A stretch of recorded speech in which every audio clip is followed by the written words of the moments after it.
కర్ణాటక సీఎంగా డీకే శివకుమార్ ప్రమాణ స్వీకారోత్సవానికి సర్వం సిద్ధమైంది. సాయంత్రం 4:05 లోక్ భవన్లో రాష్ట్ర ముఖ్యమంత్రిగా డీకే శివకుమార్ ప్రమాణ స్వీకారం చేస్తారు. డీకేతో పాటు మరో 13 మంది మంత్రులుగా ప్రమాణం చేస్తారు. ఈ కార్యక్రమానికి ఏఐసిసి చీఫ్ మల్లికార్జున ఖర్గే, రాహుల్ గాంధీ, కేసీ వేణుగోపాల్, రణదీప్ సింగ్ సుర్జేవాలా హాజరు కానున్నారు. కాంగ్రెస్, ఇండియా కూటమి పాలిత రాష్ట్రాల సీఎంలు, కీలక నేతలను కూడా ఆహ్వానించారు.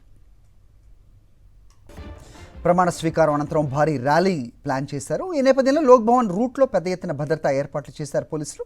ట్రాఫిక్ ఆంక్షలు విధించారు. ఓవైపు లోక్ భవన్లో ప్రమాణ స్వీకారోత్సవానికి ఏర్పాట్లు జరుగుతుండగా మరోవైపు కేబినెట్ కూర్పుపై ఢిల్లీలో కీలక మంత్రాలు జరిగాయి. కాంగ్రెస్ హైకమాండ్ పెద్దలతో సిద్ధరామయ్య, డీకే శివకుమార్ 2 సార్లు సమావేశమయ్యారు. రాహుల్, ఖర్గే, కేసీ వేణుగోపాల్తో చర్చలు జరిపారు. పాత కొత్త కలయికగా మంత్రివర్గం ఉంటుందని కాంగ్రెస్ వర్గాలు అంచనా వేస్తున్నాయి. సీనియర్ నేతలు KJ George, Ramalinga Reddy, MB Patil, Eshwar Khandre, G Parameshwar, Satish Jarkiholi, KH Muniyappa, SS Mallikarjun, UT Khader, HK Patil, SC Mahadevappa, Shivananda Patil, Byrathi Suresh, చెలువల రాజస్వామిల పేర్లు వినిపిస్తున్నాయి. ఒకరికంటే ఎక్కువ మందికి డిప్యూటీ సీఎం పదవులు కట్టబెట్టే అవకాశాలు కనిపిస్తున్నాయి. జి పరమేశ్వర, ప్రియాంక్ ఖర్గేలో ఒకరికి డిప్యూటీ సీఎం పదవి దక్కే అవకాశం ఉంది. సిద్ధరామయ్య తనయుడు యతీంద్ర కూడా డిప్యూటీ సీఎం పదవి ఆశిస్తున్నారు. దీంతో డీసీఎం హోదా కోసం ఖర్గే, సిద్ధు వారసుల మధ్య పోటీ ఆసక్తికరంగా మారింది. కొత్త స్పీకర్గా ఆర్వి దేశపాండే, హెచ్కే పాటిల్ పేర్లు ప్రస్తావనకు వచ్చాయి. కర్ణాటక పీసీసీ చీఫ్ పదవిని సతీష్ జార్కిహోళికి ఇస్తామని ప్రతిపాదించగా ఆయన మంత్రి పదవిని కోరుతున్నారు. దీంతో పీసీసీ అధ్యక్షుడికి బీకే హరిప్రసాద్ పేరు కూడా తెరపైకొచ్చింది.